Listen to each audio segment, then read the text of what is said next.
What's good, Angelites and Elvis family? It's your boy Angelo's World. Welcome back to our world. Today we have a Lost Elvis video from his 1956 trip to New York City. So let's check it out together. Smash that like button. And let's check this footage out, you guys. Let's go. Now to a Fox 5 exclusive, newly discovered and never before seen video of the king of rock and roll. That's right, we've unearthed video from a trip that Elvis Presley took to New York City in 1956. Robert Moses here now with the story you won't see anywhere else. Robert, this is wild. It's great. Steve and Natasha, as journalists, we like to say that we will travel as far as we need to get the story. Well, in this case, we didn't have to go far, proving that sometimes the best stories are right in front of you, if you just look.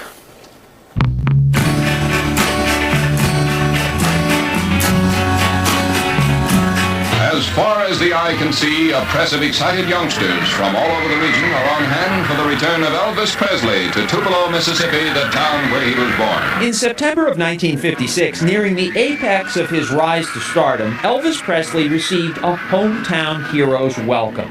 Nearly 7 decades later, Elvis still fascinates. On January 8th, he would have turned 90, a milestone birthday for the king of rock and roll, worthy of a mention on our 6 o'clock newscast.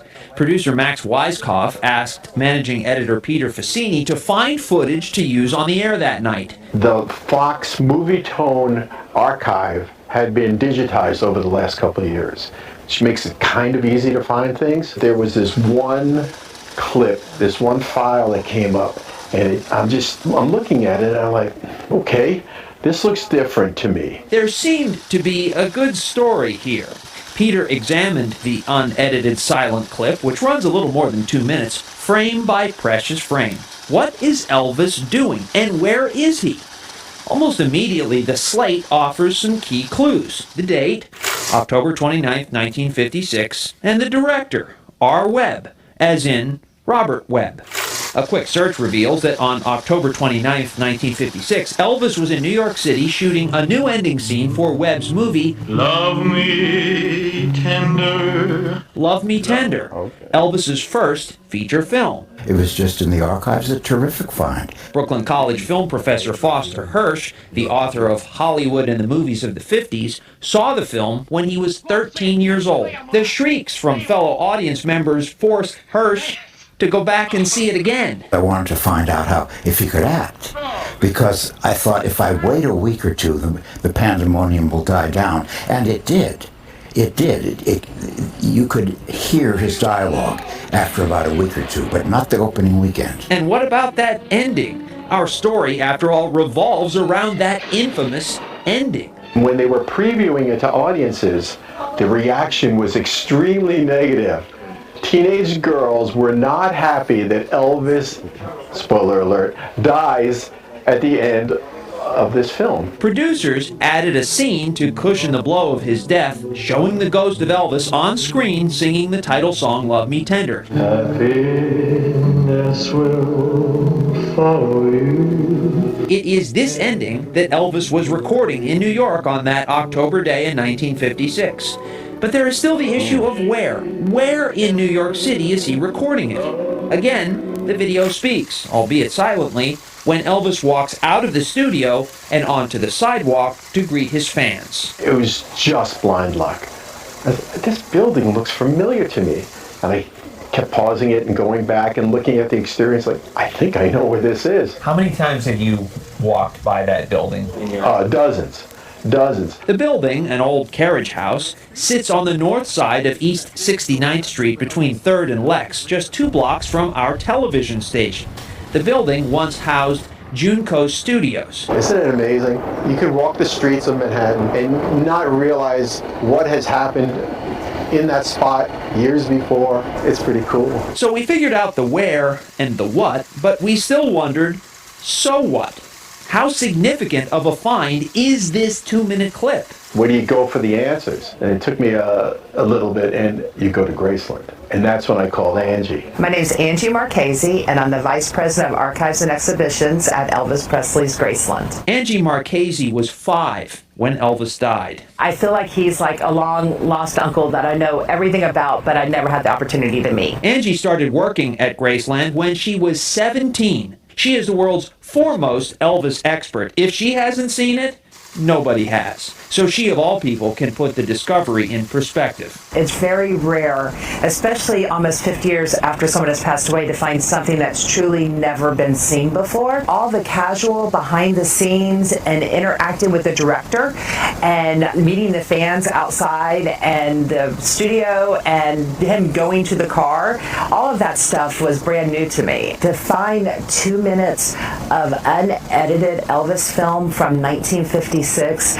is pretty priceless. Like Peter, Angie pored over the silent footage. She scrutinized everything. You can see how Elvis was being very professional, but also wanting to do it right and taking direction very well from the director so they could capture that moment perfectly. And he could have been behind the door and wave at them through the window, but no, he opened the door and he was signing autographs and taking pictures. He never forgot who made it possible for him to buy this beautiful mansion in Memphis. It was the fans. Elvis had a whirlwind couple of days in New York City. On October 28th, 1956, the day before his recording session at Junco Studios, he appeared on The Ed Sullivan Show, and it was there where he performed perhaps the most valuable service of his entire career. He very publicly got the polio vaccine. David Rose works as a historical consultant for the March of Dimes. The first mission was to find a solution to the problem of polio. It was a huge effort to make sure that teens got the message that you can't rock and roll with polio. And that was the tagline for all the brochures that the March of Dimes sent out after this famous shoot with Elvis getting his shot. In the spring of 1957, just a few months after his visit to New York, Elvis bought Graceland. 23 million visitors and counting have made the pilgrimage there to get closer to a superstar who remains relevant to this day. Graceland is home to 1.5 million artifacts, soon to be 1.5 million and one. Angie plans to start using this clip that we found to help tell the world Elvis's story. It's a really unique piece of footage that has been found and that we're excited about displaying here at Graceland and sharing with the world. And Professor Hirsch from Brooklyn College told me that when Elvis took his mother to a private screening of Love Me Tender, she cried upon his character's death. And from that point on, he made it a condition of his movie contracts that he would never again be killed on screen. Oh my goodness. Amazing. Yeah, no one makes Elvis's mama cry. Wow, that was fascinating. From one little clip of video, You all never that know what information. you're going to walk past in New York City. Really fascinating. Wow. I know that block so well. That was amazing. Robert, good job. Peter Thank you. as well. Amazing. Max, everybody, great. I want to share how Test Plus has truly changed my life. As a gaming enthusiast who loves sharing my opinions, this app... Yeah, that's crazy. After seeing it, even his mother cried. That's crazy. But I love seeing this. Seeing where and what he was doing, and like it's great to see different, I don't know if I want to say different perspectives from Elvis. But yeah, it was definitely great seeing this. I loved reacting to it. I hope you guys enjoyed seeing it, watching it with me. Cause I've never seen, like I said, I've never seen this news coverage. So I hope you guys enjoyed it with me. If you did, smash that like button. Comment down below what other Elvis reactions you guys would like to see. And if you do not want to miss any other Elvis reactions I have on the way for you guys, if you are new to the channel, hit that subscribe button and turn on that post notification bell so you don't miss any other Elvis reactions I have on the way for you guys, because I have so much more coming your way. not just music. I want to do like even interviews. I know you guys sent me some interviews before, so I might react to those.